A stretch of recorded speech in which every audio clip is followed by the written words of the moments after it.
Assalamu alaikum. Today's discussion is on physical quantities and units. Usually ये पहला chapter होता है क्लास 9th में और फर्स्ट ईयर में.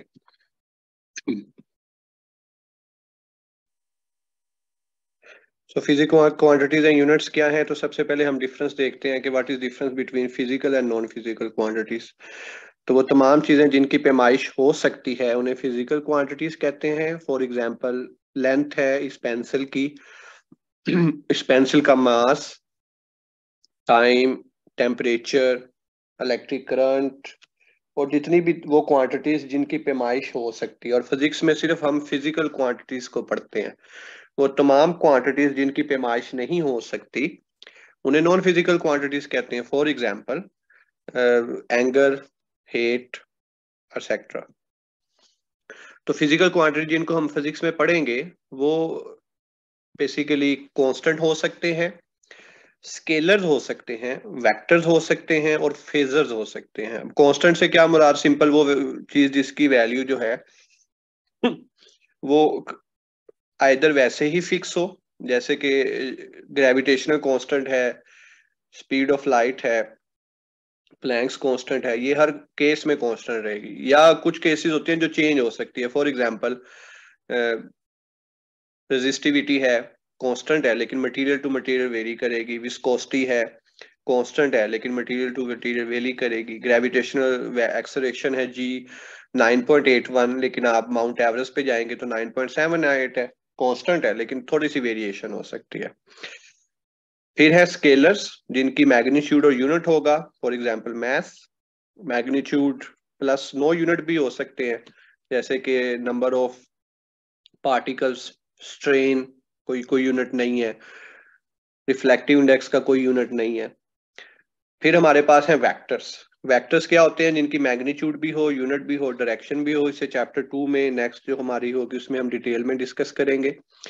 और फेजर जो हैं, जो चैप्टर 16 में आप सेकेंड ईयर में पढ़ते हैं, ये बेसिकली स्केलर्स होते हैं जिनके साथ फेस भी आ जाता है. जैसे कि करंट की बात की जाए तो करंट जो है वो स्केलर है और करंट के लिए हम फेजर बनाते हैं. तो फेजर में क्या होता है कि आप मैग्नीट्यूड यूनिट के साथ फेज यूज करते हैं. उसकी डायरेक्शन को शो करने के लिए एंगल यूज करते हैं, यूनिट वेक्टर यूज नहीं करते जैसे कि हम वेक्टर्स में करते हैं.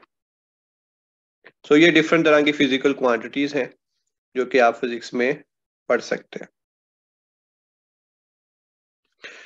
अब जो नेक्स्ट पार्ट है इनके यूनिट्स के. ये जो फिजिकल क्वांटिटीज हम पढ़ रहे हैं इनके यूनिट्स क्या होंगे? हमेशा फिजिकल क्वांटिटी के साथ यूनिट लिंक किया जाता है. तो M K S, C G S, F P S ये पुराने यूनिट्स हैं. 1960 में एक मीटिंग हुई जिसमें ये डिसाइड किया गया कि सिस्टम इंटरनेशनल यूनिट्स फॉलो किए जाएंगे जो कि none other than M K S ही हैं. एम के एस को ही एक्सेप्टेंस दी गई एज एस आई. यानी मीटिंग हुई, उन्होंने कहा अच्छा बताएं कौन से नाम यूज करने हैं. उन्होंने कहा हम एम के एस वाले कर लेते हैं. वहां पे ज्यादा वोटिंग हो गई. तो जस्ट लाइक हमारी जैसे कौमी जबान है, कौमी जबान में जो अल्फाज हैं वो सबके लिए कॉमन होते हैं, इसी तरह जो एम के एस सिस्टम के आपके यूनिट्स हैं वो हमारे कौमी यूनिट्स बन गए. तो उसमें मीटर है लेंथ के लिए, मैस के लिए किलोग्राम है, टाइम के लिए सेकंड है, अम्पेयर है करंट के लिए. तो ये जो बेस क्वांटिटीज है हमारे पास सात, उन सात बेस क्वांटिटीज के ये सात यूनिट्स हैं. ओके.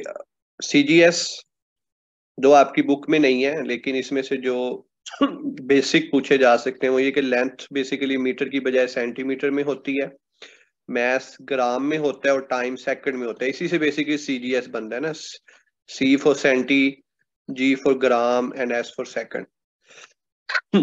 इसके लिए जो अलावा जो आपके लिए इंपॉर्टेंट है वो एक्सलेरेशन का यूनिट. एक्सलेरेशन के यूनिट को गाल कहते हैं, जी ए एल, जो कि किसके इक्वल होगा? फॉर्मूला वही है, एफ ओवर एम. या मीटर पर सेकंड स्क्वायर होता है तो इसकी जगह आपका आ जाएगा सेंटीमीटर पर सेकंड स्क्वायर. तो G A L is basically centimetre per second square. Force के लिए डाइन है तो न्यूटन होता है kilogram metre per second square के, तो ये होगा gram centimetre per second square. इसके अलावा जो इंपॉर्टेंट यूनिट है वो है अर्ज. और जो ये लास्ट में है आपके पास काइजर। तो ये इंपॉर्टेंट है, सीजीएस में सारे करने की जरूरत नहीं है, सिर्फ इम्पोर्टेंट वन जो है वो हमने डिस्कस किए हैं। बाकी आप करें तो बहुत अच्छी बात है, नहीं करेंगे तो भी इश्यू नहीं है।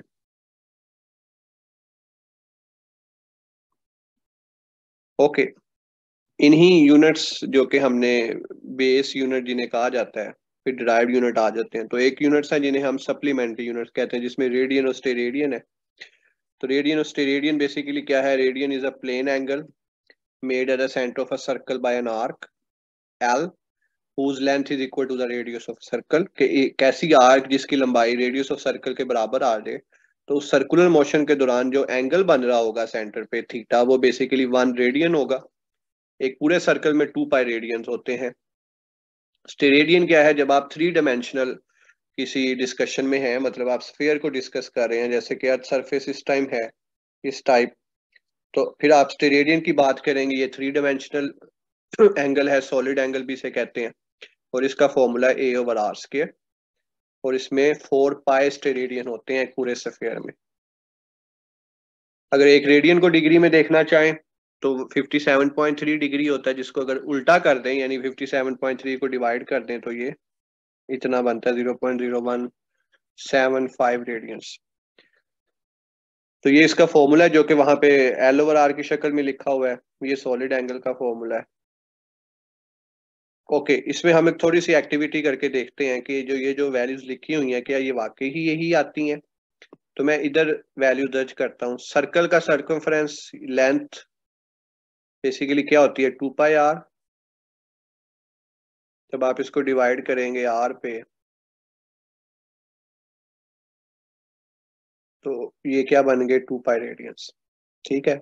अब आए सफियर पे। सफियर का एरिया क्या होता है? स्फीयर का एरिया होता है 4 पाई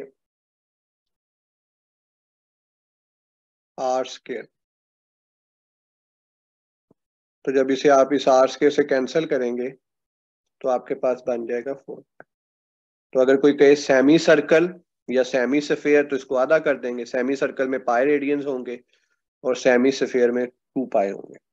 तो इस तरह की जो चीजें हैं रेडियन और स्टेरेडियन के मुतालिक आपको एमसीक्यूज में पूछी जा सकती हैं। 10 रेडियन में कितने डिग्रीज हैं? तो ये आप इस फॉर्मूले से 1 रेडियन = 57.3 डिग्री से इसे आंसर कर सकते हैं। वो बन जाएंगे 57 डिग्रीज ऑलमोस्ट। फिर प्लेन एंगल कौन सा है, सॉलिड एंगल कौन सा है? ओके, यहाँ तक जो हमने किया ये हम दो चीजों को डिस्कस कर चुके हैं। फिजिकल क्वांटिटीज कौन कौन सी हैं, और दूसरी चीज यूनिट्स क्या है। अब हम असल चीज पे आते हैं जो कि है इटसेल्फ मेजरमेंट।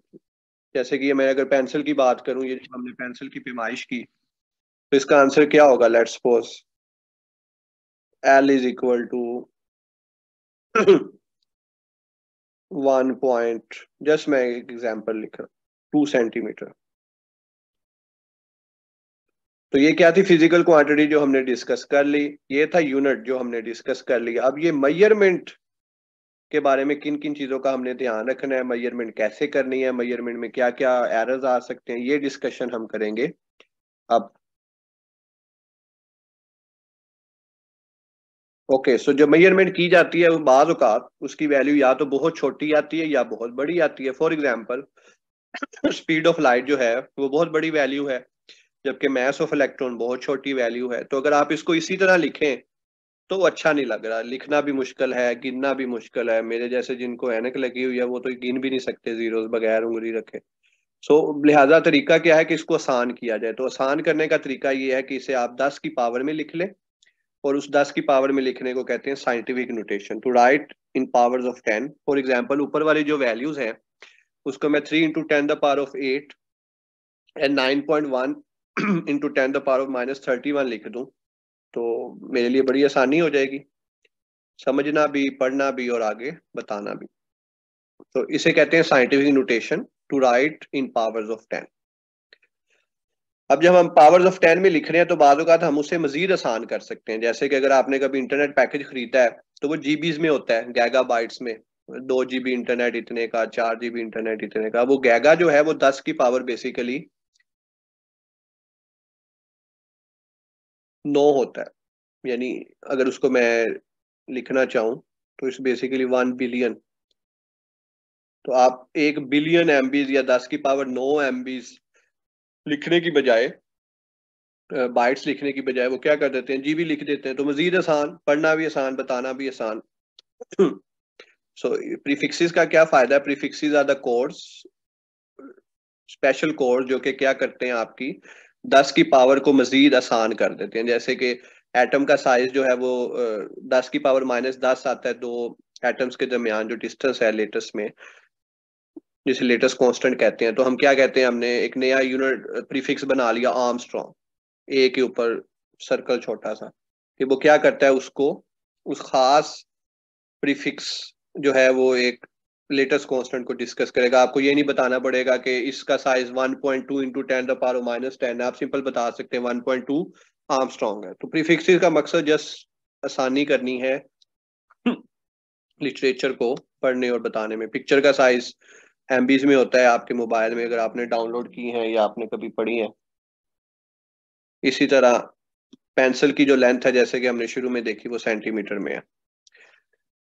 अगेन ये अभी हम मेजरमेंट कर रहे हैं, तो मेजरमेंट में अगर वैल्यू बड़ी है छोटी है तो साइंटिफिक नोटेशन यूज करें, और उसको मजीद आप छोटा कर सकते हैं प्रीफिक्सेस की मदद से। फिर आप देखते हैं सिग्निफिकेंट फिगर्स के जो नंबर्स हैं, आपकी मेजरमेंट आई है उसमें से सिग्निफिकेंट कौन कौन से। तो रूल ये है कि जो आपके जीरोस हैं, नॉन जीरोस, वो सारे सिग्निफिकेंट होते हैं। जो जीरो शुरू में होते हैं वो सिग्निफिकेंट नहीं होते, और जो बाद में होते हैं वो डिपेंड करता है, वो वेरी कर सकता है कि आप उसे जीरोस को सिग्निफिकेंट लें या ना लें। सो अगेन मैं रिपीट करता हूं, जो नॉन जीरो डिजिट्स हैं वो सिग्निफिकेंट होंगे, जो शुरू वाले होंगे जीरोस वो हमेशा नॉन सिग्निफिकेंट होंगे, और जो बाद वाले जीरोस हैं वो डिपेंड करेगा, यानी ये हम कभी भी आप इसको सिग्निफिकेंट काउंट नहीं करेंगे। नॉन जीरोस नंबर्स और नॉन जीरोस नंबर्स के दरमियान में अगर जीरो आ जाए, ये हमेशा सिग्निफिकेंट होंगे, और बाद वाले ऑप्शनल होंगे, सिचुएशन डिपेंडेंट होंगे। तो अगर आपको कोई सिचुएशन नहीं दी गई तो आप उसे इंक्लूड करेंगे, अगर आपको सिचुएशन दे दी गई है तो फिर आप देख सकते हैं कि क्या करना है। मैं जैसे मिसाल देता हूं, मेरे पास आंसर है 100.1, और वो कहता है इस आंसर को 2 सिग्निफिकेंट में लिखें। अब 2 सिग्निफिकेंट का मकसद अगर ये हो, तो ये तो वैल्यू की अहमियत ही खत्म होगी ना। आप 100 को 10 तो नहीं लिख सकते। मैंने अगर किसी को 100 रुपीज देने हैं और उसको मैं 10 दे दूं तो वो तो लड़ाई हो जाएगी। सो हम फिर क्या करते हैं, उसको 100 लिखते हैं। अब नजर आने में ये 3 सिग्निफिकेंट है, लेकिन क्योंकि हमारी सिचुएशन ऐसी है कि मैंने 2 सिग्निफिकेंट तक आंसर लिखना है, तो क्या है कि ये जीरो जो है ये सिग्निफिकेंट है, ये जीरो नॉन सिग्निफिकेंट है, और ये ओवरऑल आपके 2 सिग्निफिकेंट नंबर बन गए, जो कि क्वेश्चन की रिक्वायरमेंट है। ये क्वेश्चन की रिक्वायरमेंट हो सकती है। तो जस्ट मैं एक सिचुएशन बता रहा हूँ कि कब हमने लेफ्ट साइड वाले जीरोस जो हैं, यूजुअली सिनेरियो इस तरह नहीं बताया जाता, MCQs में क्या सिनेरियो बताया जाएगा, तो हम उसको इंक्लूड करते हैं, क्योंकि कुछ ना कुछ तो था ना कि हमने इंक्लूड किया। 1 को यह अब हम नहीं करेंगे क्योंकि ये रेंज से ही बाहर हो जाता है, दो आगे ही नहीं पूरे हो रहे, तो हम उसको क्या करेंगे। तो होपफुली आपको अंडरस्टैंड हुआ होगा कि लेफ्ट या जो दूसरी साइड पे बेसिकली जीरोस हैं उसको हमने किस तरह इंक्लूड करना है। तो इसमें हम कुछ एग्जांपल्स देख लेते हैं, जैसे ये है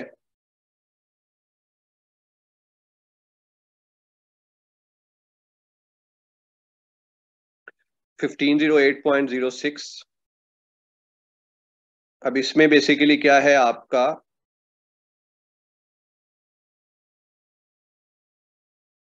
सारे सिग्निफिकेंट हैं, क्योंकि शुरू में कोई जीरो नहीं है और बाद में भी उस तरह कोई जीरो नहीं है, तो लिहाजा आप इन सब को जीरो ले लेंगे। अब ये देखें, इसमें शुरू वाले जीरो सिग्निफिकेंट नहीं है, लेकिन बाकी जो है आपको सिग्निफिकेंट बिल्कुल ठीक मिल रहे हैं। 3 है, 174। So hopefully it give you an idea कि आप इसको कैसे सॉल्व कर सकते हैं इन a real time calculations.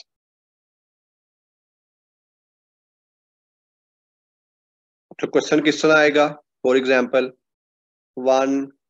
2 0 1 0 point, sorry इधर आ जाएगा पॉइंट।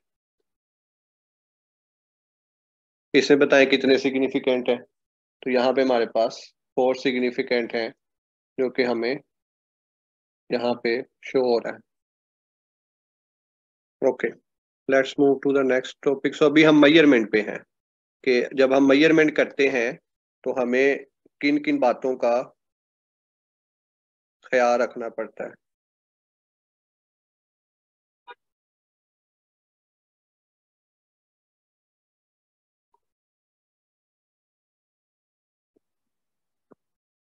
ओके, जो नेक्स्ट चीज मोस्ट इंपॉर्टेंट है मेजरमेंट के साथ वो है एरर एंड अनसर्टनिटीज। एरर क्या होता है कि एक्चुअल वैल्यू और जो आपकी मेजर्ड वैल्यू है उसके दरमियान डिफरेंस। फॉर एग्जांपल, ये शख्स अगर अपना वेट मेजर कर रहा है और उसकी उम्मीद से ज्यादा वेट निकल आए तो it could cause an heart attack, चाहे वो बाद में पता लगे कि वो इंस्ट्रूमेंट ही खराब था, वो 20 किलो ज्यादा बताता है।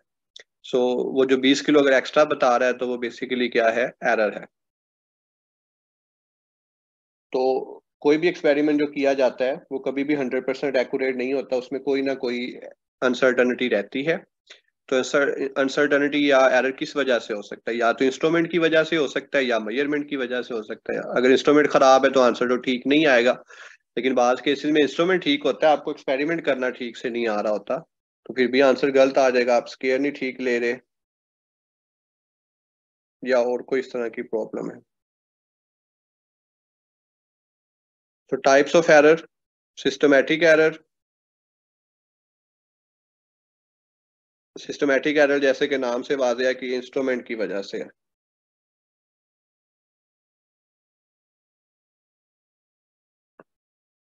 जैसे कि अभी हमने एक एग्जांपल पढ़ी तो ये इंस्ट्रूमेंट की तो वजह से था।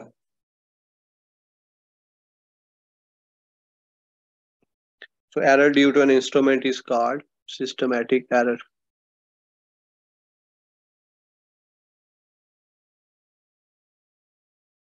Okay, so zero error basically इसकी एक एग्जांपल है कि इसमें क्या होगा कि आपकी वैल्यू जो है वो जीरो नहीं होगी जब उसके ऊपर कुछ भी नहीं मौजूद। तो जैसे कि हम मेजर करते हैं, जिसे वजन कहते हैं किसी का, तो क्या करते हैं, पहले कोई भी चीज नहीं रख के उसको बैलेंस करते हैं, फिर उसके ऊपर हम कोई ऑब्जेक्ट रखते हैं। तो अगर वो जीरो नहीं है या जीरो से कम वैल्यू दे रही है या वन से बड़ी या जीरो से बड़ी दे रही है तो हमें पता है कि उसमें कोई ना कोई प्रॉब्लम है। उसे एलिमिनेट कैसे किया जा सकता है, सिंपल एक नया खरीद लें या जिसका पता है कि ये ठीक है उससे कंपेयर कर लें, यानी उसमें जीरो करेक्शन ऐड कर लें।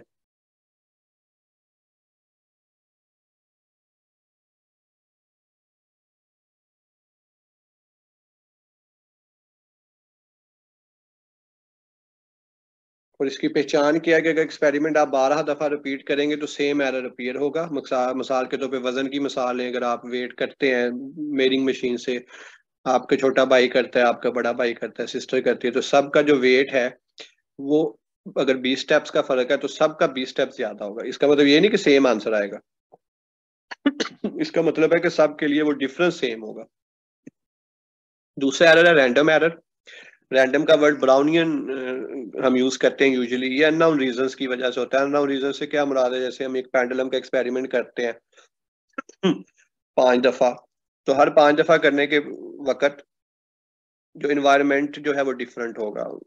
ग्रेविटी का effect, rotation of earth, motion of earth around sun, उसके ग्रेविटी का असर, उसके बाद कहीं नजदीक कोई अर्थक्वेक तो नहीं आया, जो हमारी टेक्टोनिक प्लेट्स हैं उनका इफेक्ट, गर्मी सर्दी का इफेक्ट, तो बहुत सी चीजें जो हैं वो इफेक्ट करती हैं। सो लिहाजा उन सब को फिर हम कैलकुलेट या नहीं कर सकते, तो इसलिए फिर उन सब को हम कह देते हैं रैंडम एरर। इसको एलिमिनेट कैसे करते हैं, तो हम यूजुअली करते हैं कि 5 दफा आप एक्सपेरिमेंट परफॉर्म करें मिनिमम, तो आपके पास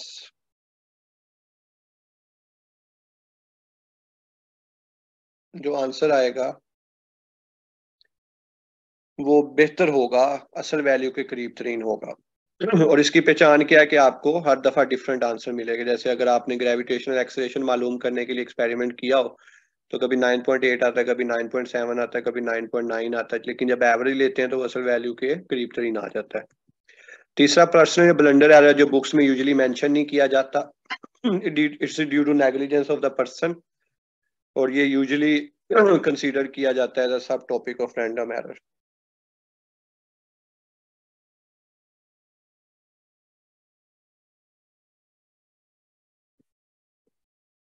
ओके, जैसे कि शुरू में मैंने बात किया कि हम देखते हैं कि वैल्यू कितनी प्रिसाइज या एक्यूरेट है। तो ये देखने के लिए हम बेसिकली डिस्कस करते हैं प्रिसीशन एंड एक्यूरेसी, कि प्रिसीशन एंड एक्यूरेसी क्या है। सो प्रिसीशन का ताल्लुक इंस्ट्रूमेंट से है, कि जब भी हम कहेंगे कि ये सब प्रिसाइज थिंग, तो इसका मतलब है कि प्रिसाइज इंस्ट्रूमेंट की बात हो रही है। तो टेक्निकली आप इंस्ट्रूमेंट के साथ हमेशा प्रिसाइज का वर्ड यूज करें, और एक्यूरेसी का ताल्लुक मेजरमेंट से होता है। तो जब भी आप मेजरमेंट की बात करें तो एक्यूरेसी का वर्ड यूज करें। सो मतलब कि प्रिसाइज मेजरमेंट या एक्यूरेट इंस्ट्रूमेंट टेक्निकली ठीक नहीं है, दो हम यूज कर सकते हैं और करते हैं। So precision refers to the closeness of the values, whereas accuracy refers to the closeness of the value to the true value. अब ये दो बहुत इंपॉर्टेंट चीजें हैं।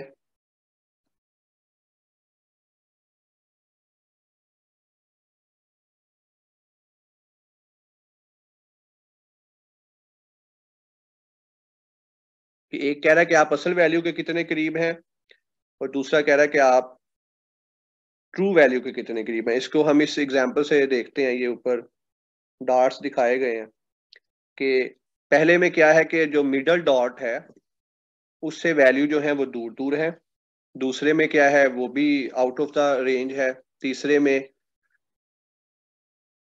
और चौथे में। अब अगर मैं इसको इससे मेंशन करना चाहूँ तो प्रिसीशन क्या है कि क्लोजनेस ऑफ द वैल्यूज, कि आपकी जो पोजीशन है वो क्लोज क्लोज होनी चाहिए। तो अगर मैं पहले वाले को देखूं तो ये क्लोज नहीं है, ये वाली क्लोज है, तो मैं इसे कहूंगा कि ये प्रिसाइज डॉटिंग है, और ये भी क्लोज है तो ये प्रिसाइज डॉटिंग है।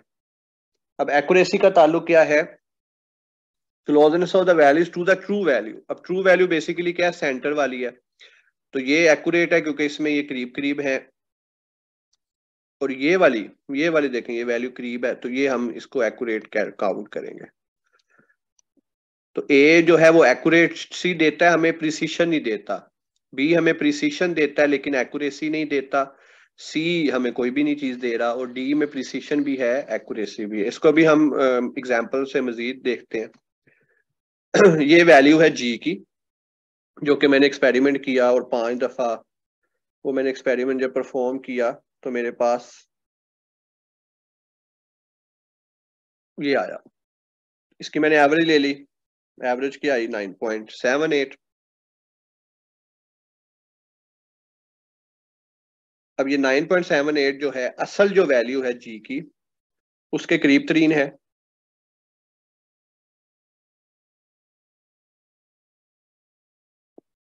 तो हम क्या कहेंगे, ये एक्यूरेट लेकिन प्रिसाइज क्यों नहीं है, क्योंकि जो वैल्यूज हैं जो हमने 5 दफा एक्सपेरिमेंट से की वो वेरी कर रही हैं।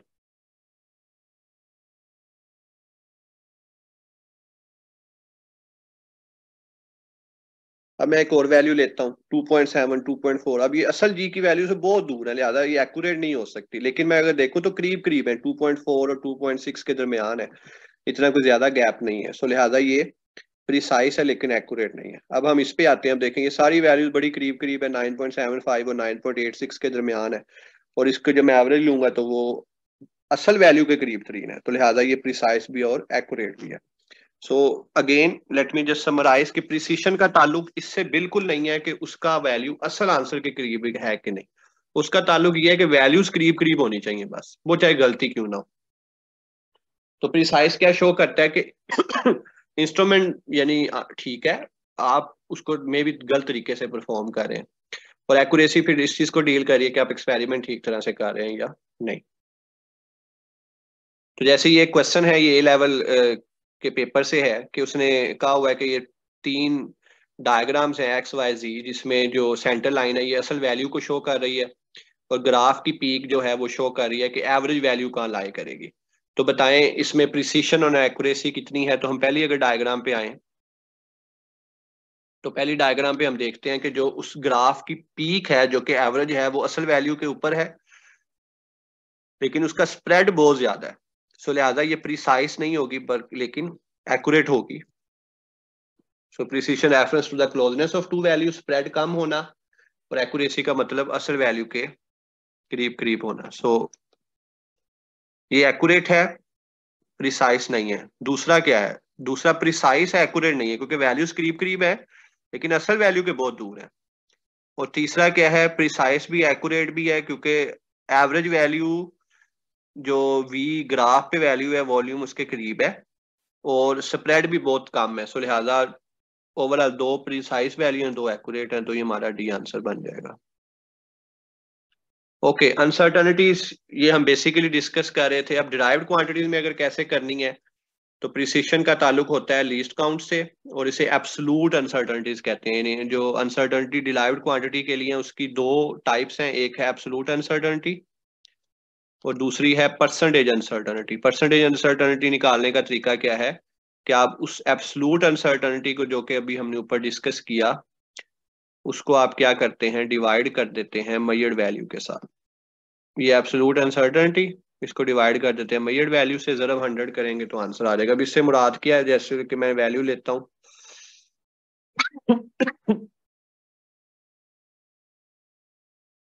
ये वैल्यू है, लेंथ की पैमाइश की गई है 0.45 प्लस माइनस 0.1 सेंटीमीटर किसी इंस्ट्रूमेंट के साथ। तो इसका लीस्ट काउंट क्या है? ये जो बाद वाली वैल्यू है 0.1, ये लीस्ट काउंट है। ये अभी हम डिस्कस भी करते हैं डिफरेंट इंस्ट्रूमेंट की लीस्ट काउंट वैल्यूज। और ये मेजर्ड वैल्यू है जो कि उस इंस्ट्रूमेंट से मालूम की गई।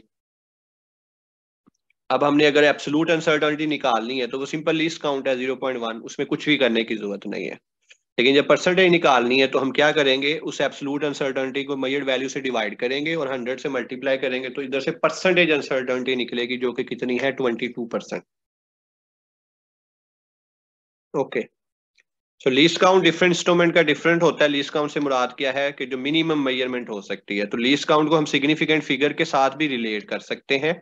जैसे अभी हमने सिग्निफिकेंट फिगर टॉपिक पढ़ा और मैंने कहा जो राइट साइड पे जीरो है वो सिचुएशनल होता है। तो एक सिचुएशन तो वही थी कि आपको वो लीस्ट काउंट कह दे कि भाई इतने होने चाहिए, सॉरी सिग्निफिकेंट इतने होने चाहिए, जैसे दो थे वो कैसे पता लगता है? वो बेसिकली जब हम मल्टीप्लाई डिवाइड कर रहे होते हैं तो रूल्स को फॉलो करते हुए हमें पता लगता है कि दो होने चाहिए, तीन।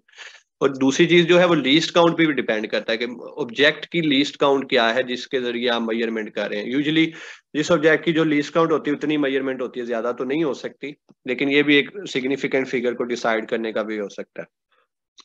लीस्ट काउंट से क्या मुराद है? कम से कम जो मेजरमेंट है किसी से हो सके। तो पाकिस्तानी करेंसी में कम से कम 1 रुपया है, सो हमारी करेंसी का लीस्ट काउंट 1 रुपया है। मीटर रूल, फुट्टा जिसे कहते हैं, उसकी 0.1 सेंटीमीटर है, कम से कम पैमाइश 0.1 सेंटीमीटर हो सकती है। वर्नियर कैलिपर, ये जो आपको दिखाया जा रहा है इस टाइम, ये डिजिटल वर्नियर कैलिपर है, तो इसकी 0.1 मिलीमीटर है, सेंटीमीटर में आप उसे कन्वर्ट करके जरूर देखें। सिकरी गॉज की 0.01 मिलीमीटर है। डिजिटल स्टॉप वॉच की 0.01 सेकंड है। इसी तरह डिफरेंट इंस्ट्रूमेंट की डिफरेंट लिस्ट काउंट है जो कि आप जरूर गो थ्रू करें। ये भी पूछी जा सकती हैं, तो एफएससी में नहीं है लेकिन मैट्रिक की बुक में है। सो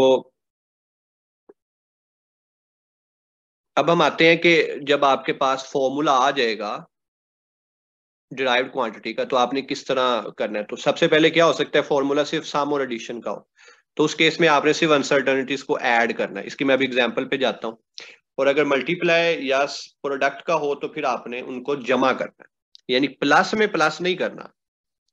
प्लस और डिफरेंस में आपने एब्सोल्यूट अनसर्टनिटीज को सम करना है, जबकि प्रोडक्ट या डिवीजन या पावर में आपने परसेंटेज अनसर्टनिटीज को ऐड करना है। ये फर्क है, इसको आपने ध्यान में रखें कि इसमें हम क्या करते हैं, एब्सोल्यूट अनसर्टनिटीज को सम करते हैं, चाहे डिफरेंस हो या चाहे सम हो। इधर हमेशा सम करते हैं, और किसको सम करते हैं, परसेंटेज अनसर्टनिटीज को। ये दोनों चीजें हम डिस्कस कर चुके हैं पीछे। लेट मी जस्ट, ये जो अभी हमने डिस्कस की एब्सोल्यूट लीस्ट काउंट जबकि परसेंटेज फॉर्मूले के तहत। तो जैसे एक क्वेश्चन है कि माइक्रोमीटर से हमने मेजरमेंट की, तो पहले सिलेंडर का मैं डायमीटर है ये, दूसरे सिलेंडर का डायमीटर ये, डिफरेंस निकालें।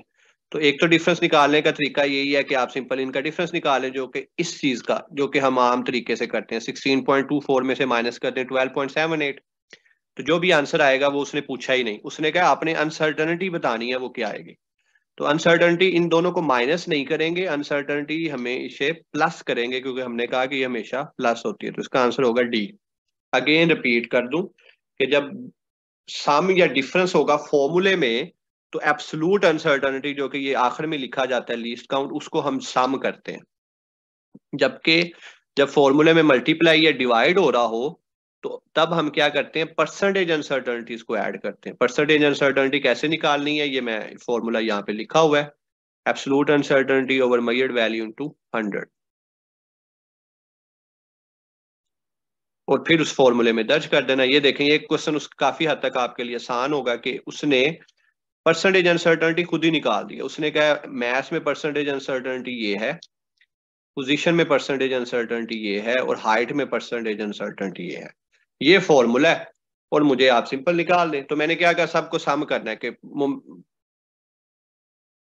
तो यहां पहले आप फॉर्मूले को रीशेप करेंगे डेंसिटी के लिए, तो ये बन जाएगा, और इसमें आप सिंपल सम कर लें परसेंटेज अनसर्टनिटी को, कि मैथ्स की परसेंटेज अनसर्टनिटी प्लस हाइट की परसेंटेज अनसर्टनिटी प्लस एक्स की परसेंटेज अनसर्टनिटी दो दफा, क्योंकि स्केयर आ रहा है तो दो दफा जमा करें या दो से जरब कर दें, तो ये आपके पास आंसर बन जाएगा।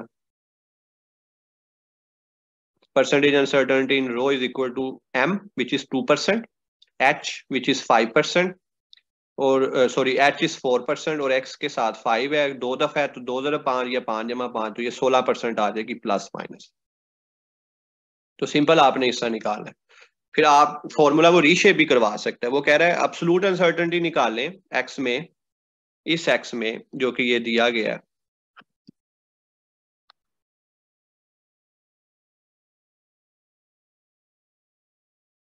तो परसेंटेज है 5%, और ये मेजर्ड वैल्यू है 4 सेंटीमीटर। तो जस्ट वैल्यू दर्ज कर दें और आपको एब्सोलूट अनसर्टेनिटी निकल आएगी, मतलब लीस्ट काउंट पता लग जाएगा उस इंस्ट्रूमेंट का जिसके साथ ये एक्सपेरिमेंट किया गया। तो जस्ट फॉर्मूले को रीशेप करके आपसे इस तरह क्वेश्चन पूछे जा सकते हैं।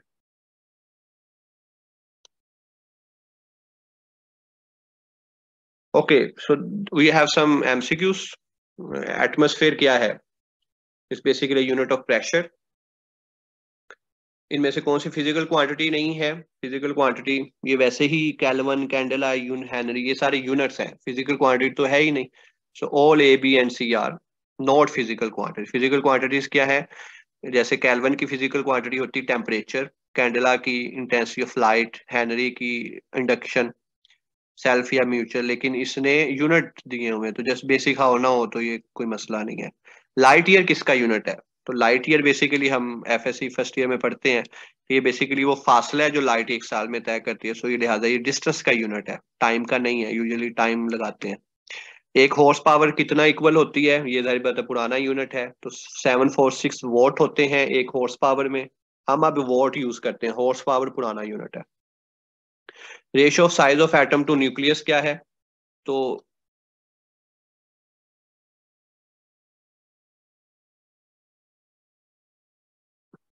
Size of atom to nucleus basically क्या मुराद है कि आप एटम का साइज क्या है, यूजुअली 10⁻⁻14, और न्यूक्लियस का साइज को उसके लिहाज से डिवाइड कर दें, तो ये 10⁻4 बन जाता है।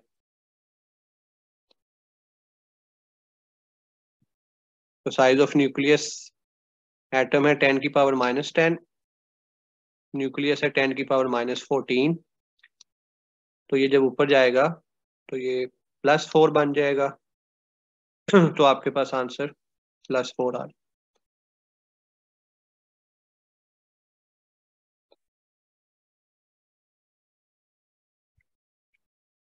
तो dimensions ऑफ फिजिकल क्वांटिटीज,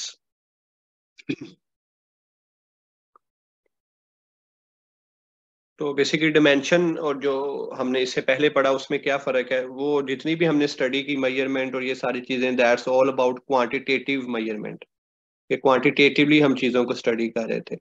लेकिन यहाँ पे जो हम अब स्टडी कर रहे हैं ये क्वालिटेटिव स्टडी है। डिमेंशन से मुराद होता है कि आप क्वालिटेटिवली स्टडी करें फिजिकल क्वांटिटीज को। सो इसमें आपको डिमेंशंस जो है वो मालूम होनी चाहिए।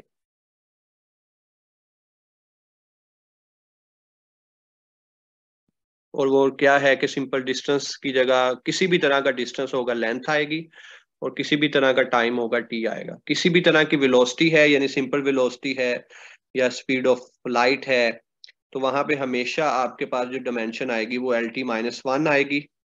और जब भी आपके पास जो डायमेंशन है एक्सलेरेशन की होगी तो वो उस तरह आपके पास वेरी करेगी। सो ये कुछ डायमेंशन यहाँ पे की हुई हैं, इनकी आपने प्रैक्टिस कर सकते हैं कि velocity is LT-1, acceleration LT-2, force is this, work और एनर्जी की डिमेंशन अगर देखें तो सेम है, क्योंकि वर्क एनर्जी प्रिंसिपल के मुताबिक वर्क और एनर्जी एक ही चीज है बेसिकली। इस तरह टार्क की डिमेंशन भी सेम है इन दोनों के साथ, बहुत सी डिमेंशन सेम है। ये बहुत इंपॉर्टेंट एमसीक्यूज होते हैं, किन किन की डिमेंशन सेम है। मोमेंटम और इम्पल्स की डिमेंशन सेम है।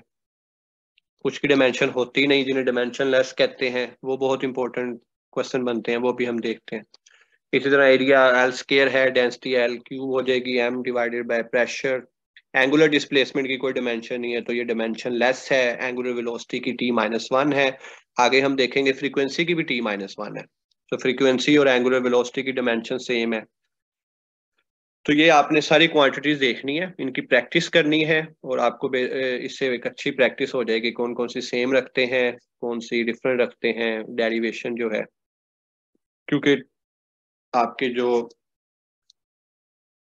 असेसमेंट टाइम होगा उधर आपके यानी क्रैम तो नहीं आपने की होंगी ना, आपने फॉर्मूले से ही इसे डिराइव करना होगा। तो फॉर्मूला अगर आपको याद होगा, प्रैक्टिस की होगी, तो ये आप इजीली टैकल कर सकते हैं। ये पूरी आपकी FSc first year second year matric और इससे रेलिवेंट जो भी हमारे यूजुअली यूज होने वाले फॉर्मूलाज हैं उन सब को ये कवर करती है। T-1 देखें, डिके कांस्टेंट भी T-1 है 45, रेडियो एक्टिविटी भी T-1 है 46, इससे पहले फ्रीक्वेंसी भी T-1 है, और एंगुलर वेलोसिटी भी T-1 है। तो चारों की डिमेंशन मतलब क्वालिटेटिवली एक ही चीज को कर रहे हैं कि फ्रीक्वेंसी को देख रहे हैं क्वालिटेटिवली। इस तरह वर्क फंक्शन की डिमेंशन, एनर्जी की डिमेंशन, टार्क की डिमेंशन, वर्क की डिमेंशन सेम है, क्योंकि ये यूजुअली बेसिक एनर्जी को डील कर रहे हैं। तो डिमेंशनली बेसिकली क्वालिटेटिवली वो सेम हो जाते हैं। तो डिमेंशन जो है इसमें कुछ की सिंगल डिमेंशन होती है, जैसे कि पावर की डिमेंशन जो है आप पीछे जब डिराइव करेंगे तो एम एल के T-3 आएगी। सेम डिमेंशन हो सकती है जैसे मैंने डिस्कस किया, वर्क और एनर्जी की डिमेंशन सेम है। इसके अलावा frequency, angular velocity, decay constant, इनकी डिमेंशन सेम है, और बहुत सी हैं जिनकी सेम है। कुछ की डिमेंशन होती ही नहीं है, डिमेंशनलेस क्वांटिटीज कहलाती हैं, जैसे कि रिफ्लेक्टिव इंडेक्स है, क्योंकि रिफ्लेक्टिव इंडेक्स की है N=C/V।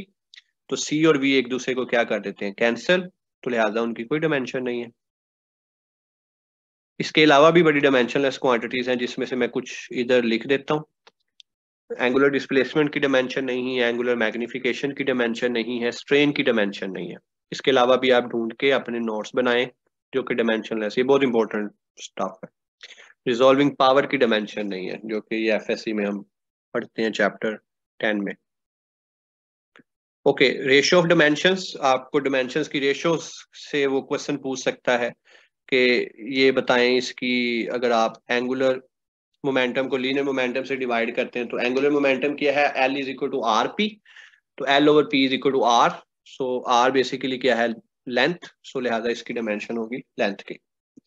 तो ये बेसिकली एमसीक्यूज प्रैक्टिस ही है। अननाउन पावर ये आप चाहे रहने दें, इतना कोई इसमें नहीं है कि अगर आपको एक साइड की डिमेंशन मालूम हो, टाइम पीरियड की डिमेंशन जैसे सेकंड है लेफ्ट साइड पे, और राइट साइड पे आपको डिफरेंट कांस्टेंट दिए गए हैं, तो आपको कहा जाए इनकी निकाल लें, तो आप जस्ट कंपेयर करके लेफ्ट हैंड साइड और राइट हैंड साइड की पावर्स को इसे आसानी से सॉल्व कर सकते हैं। इसका जो आंसर आएगा वो आप वेरीफाई करें कि ठीक है कि नहीं। उसके बाद सेम डिमेंशन को ऐड कर सकते हैं, मतलब अगर हम AT को BT स्केयर से ऐड कर रहे हैं तो ये सेम डिमेंशन होंगी, डिफरेंट डिमेंशन की क्वांटिटीज ऐड नहीं हो सकती। मतलब इसकी डिमेंशन के बराबर है, और वो इस तरह बराबर है कि वो F के बराबर है। तो अगेन इससे भी कंपेयर करके हम अननोन वैल्यूज निकाल सकते हैं, और डिफरेंट पावर्स को प्रोडक्ट करके भी हम डिमेंशंस को देख सकते हैं। तो मकसद जैसे यही है कि डिमेंशन को आपने हेयर एंड देयर कैसे यूज करना है, उसकी क्या एप्लीकेशंस हैं, और किस तरह उसको आप एनालाइज कर सकते हैं, ये आपका लास्ट टॉपिक है जो कि आपको इस प्रिपरेशन में हेल्प करेगा। तो अगर मैं इसको जस्ट समराइज करूं, क्विक समराइज, तो ये जो पहली पिक्चर है,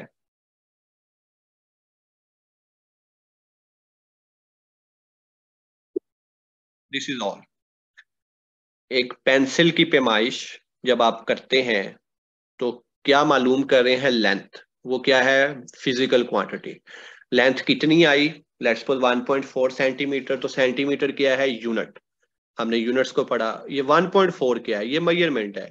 ये अगर बहुत बड़ी आएगी तो हम साइंटिफिक नोटेशन यूज कर सकते हैं, बड़ी या छोटी के लिए। उसको प्रीफिक्स से छोटा यानी वैल्यू को आसान लिखा जा सकता है प्रीफिक्सेस की मदद से। फिर हम क्या कर सकते हैं? हम उस मेजरमेंट में एरर या अनसर्टनिटीज देख सकते हैं। 1.4 में सिग्निफिकेंट नंबर्स कितने हैं वो देख सकते हैं। तो ये सारा स्टडी हमने किया क्वांटिटेटिवली। फिर हम चले गए क्वालिटेटिव स्टडी पे कि लेंथ जो है वो क्या है? वो लेंथ है, लंबाई है। तो जिस किसी की भी लंबाई यानी diameter, radius, length, distance, height, width, thickness, इन सब को हम लेंथ कहेंगे डायमेंशनली। तो डायमेंशन एनालिसिस थोड़ा सा हमने किया और ये हमारा चैप्टर खत्म हो गया। तो ये चैप्टर जो है ये सिर्फ आपको जो है पीपीएससी के लिहाज से नहीं बल्कि एजुकेटर्स के लिहाज से, इसके अलावा आप पढ़ाते हैं तो उसके डेमोस के लिहाज से, आप क्लास में पढ़ाएंगे उसके लिए, तो आपको ये एक फुली गो थ्रू करता है कि जो आपको फिजिकल क्वांटिटीज और यूनिट्स पे लेवल में अगर आप इसे पढ़ा रहे हैं, पहला चैप्टर जो है यूनिट, तो उसमें भी यही चीजें हैं जो कि आप गो थ्रू कर सकते हैं। So it's a general discussion. तो होपफुली ये आपको फायदा देगी। कि इसमें कोई डिस्कशन क्वेश्चन हो तो आप इसे कमेंट बॉक्स पे या व्हाट्सएप ग्रुप्स के थ्रू भी कर सकते हैं। So that's it.